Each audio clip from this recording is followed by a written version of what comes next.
pessoal, tudo bem com você? Como que estão as coisas aí? Com grande alegria que a gente começa hoje, dia 13/4, a Semana Santa, a série sobre a Semana Santa. A Páscoa está aí chegando e com ela vem a doçura que é viver uma vida de salvação.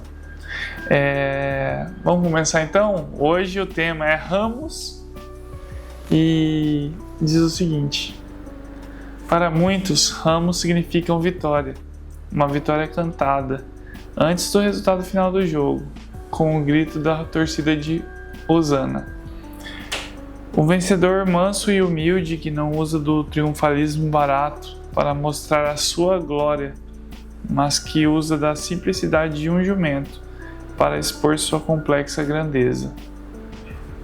Bendito é o Rei que vem em nome do Senhor. As folhas que trazem sombras em dias de sol e os mantos que trazem calor em dias de frio se rendem aos pés daquele que é o Rei do mais alto céu, que é o Rei do mais profundo coração, daquele que reconhece a sua majestade. Hosana ao Rei que vem. O versículo, a colherzinha de inspiração de hoje está em Mateus 21, versículo 9, que diz: E as pessoas, tanto as que iam à frente como as que o seguiam, gritavam: Hosana, filho de Davi, bendito é o Rei, é o que vem em nome do Senhor. Hosana no mais alto céu. Tem algumas versões que falam: bendito é o Rei que vem em nome do Senhor. A gente vai começar hoje a série da Semana Santa, e já daqui uma semana, como eu falei no começo do vídeo, já é a Páscoa, né? Então, cada dia que passar até a Páscoa, a gente vai refletir sobre acontecimentos que antecederam a morte e a ressurreição do Senhor. Para quem não sabe, a Páscoa começou a ser celebrada desde do Êxodo, ali do que o pessoal de Israel estava ali cativo, e na última praga Deus falou que ia matar os primogênitos, né, por conta de que Faraó estava com o coração endurecido e estava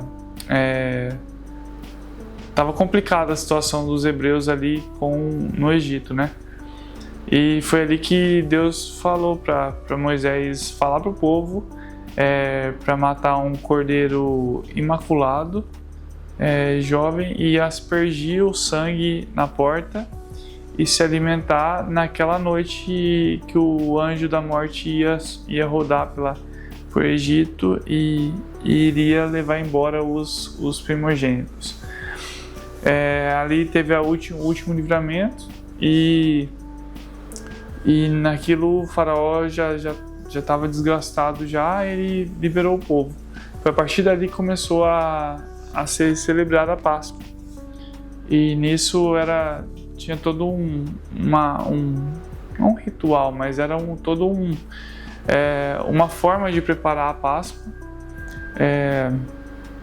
ali para o povo de Israel.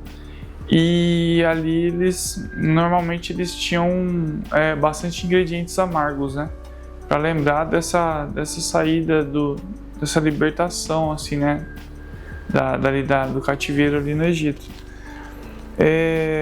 até que o cordeiro real, o cordeiro imaculado de verdade, o Filho de Deus, veio ao mundo e aconteceu o que aconteceu. Morreu por nós e ressuscitou em nosso lugar. A partir daí, a Páscoa é celebrada de uma outra forma. O sangue do Cordeiro vertido na cruz do Calvário nos lembra de que o controle da morte e da vida, na verdade, a chave do inferno e da morte está nas mãos do Cordeiro e não do diabo. Então, a gente vai estar falando sobre a Páscoa, né, sobre a celebração da Páscoa e os acontecimentos que tiveram antes do momento da morte e ressurreição de Cristo. A passagem de hoje traz o acontecimento que há muito tempo, aproximadamente 500 anos antes de Cristo, já tinha sido profetizado por Zacarias, capítulo 9, versículo 9, que diz: Alegra-te muito, ó filha de Sião, exulta, ó filha de Jerusalém, eis aí que vem o teu rei, justo e salvador, humilde, montado em jumento, num jumentinho, cria de jumenta. Só repetindo esse final: montado em um jumento, num jumentinho, cria de jumenta. E isso é tão exato que antes dessa parte que a gente leu hoje do versículo, a Bíblia mostra que os discípulos não trouxeram só um jumento, mas trouxeram junto a jumenta também, a mãe daquele jumentinho que Jesus entrou de forma triunfal por Jerusalém. Por ser filho de uma jumenta, ali a gente pode perceber que era um animal jovem. Então ele era pequeno, ele não era, provavelmente ele não era tão forte assim, e carregou o Rei dos Reis no lombo, simplesmente. E a partir daquele momento ele se tornou o jumento mais conhecido assim da história. O que Jesus mostra com isso? Mostra que a humildade dele de decidir obedecer o propósito vai muito além do aquilo que... Sorry.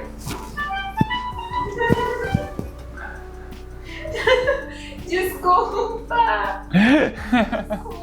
Era tudo bem.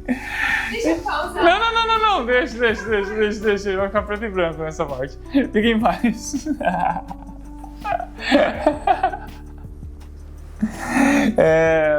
Então, aí se tornou... Aquele momento, né, se tornou um dos mais, assim, especiais, né?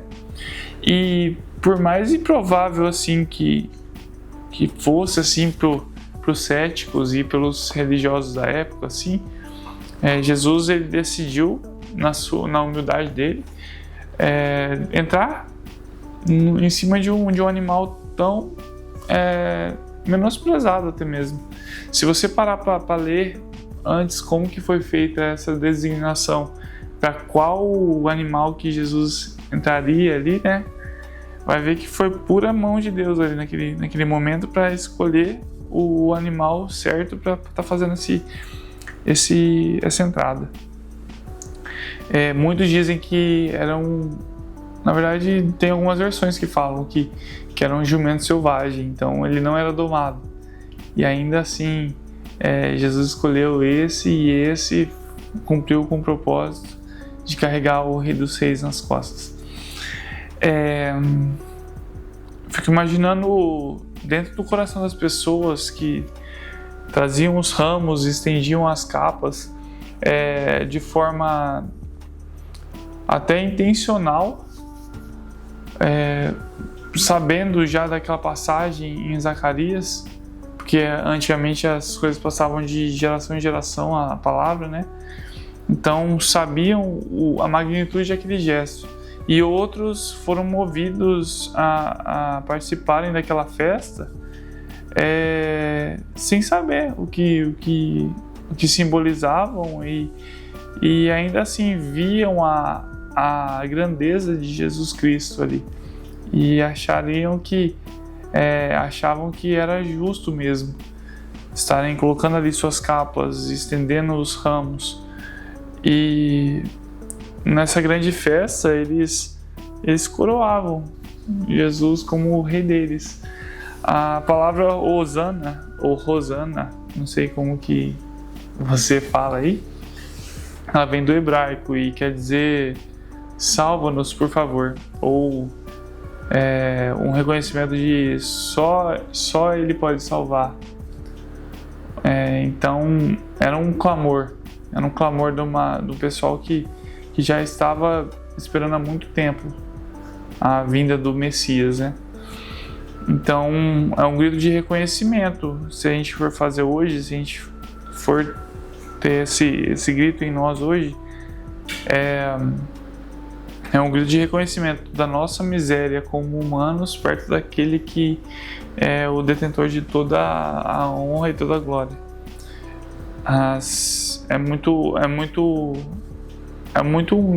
um reconhecimento, é reconhecer que Ele é soberano sobre tudo e um grito de entrega, assim, para falar para Ele que Ele é o Senhor e Salvador da nossa alma.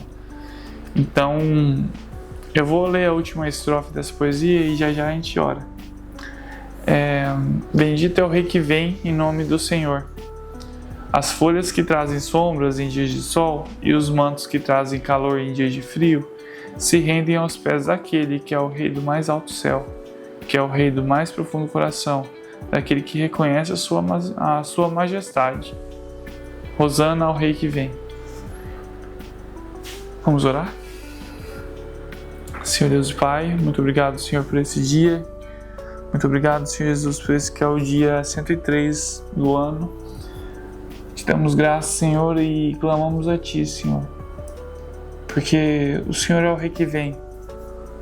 O Senhor é o Rei que vem para nos salvar. O Senhor é o Rei que vem para mostrar a sua magnitude.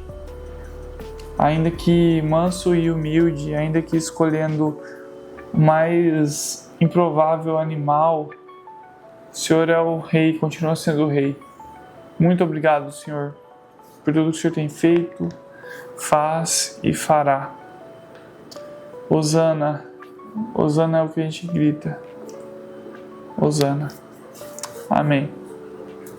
Deus abençoe você, não esqueça de curtir, compartilhar, comentar. #Hosana, @alguém que você lembrou aí. Envie pra gente sua arte, envie pra gente esses temas aqui, tem muita coisa para explorar, então pode enviar a sua arte pra gente exibir aqui no final do mês. Deus abençoe você, oferte pro Demel, e não esqueça que a arte é um ingrediente fundamental na grande receita da vida. Valeu, gente. Hosana.